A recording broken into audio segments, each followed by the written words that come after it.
மயிலாடுதுறை மாவட்டம் செம்பனார்கோயில் அருகே கிடாரங்கொண்டான் கிராமத்தில் உள்ள தமிழ்நாடு நுகர்பொருள் வாணிபக் கழகம் முன்பு பல்வேறு கோரிக்கைகளை வலியுறுத்தி சுமை தூக்குவோரின் மாநில பாதுகாப்பு சங்கத்தினர் கண்டன ஆர்ப்பாட்டத்தில் ஈடுபட்டனர். ஆர்ப்பாட்டத்திற்கு சங்க மாவட்ட செயலாளர் தியாகராஜன் தலைமை வகித்தார். துணைச் செயலாளர் அழகர், தலைவர் முருகையன் ஆகியோர் முன்னிலை வகித்தனர்.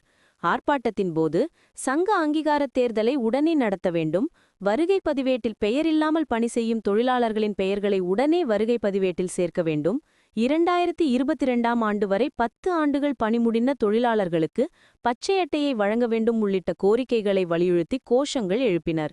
இதில் சுமை தூக்கும் தொழிலாளர்கள் திரளாக கலந்து கொண்டனர்.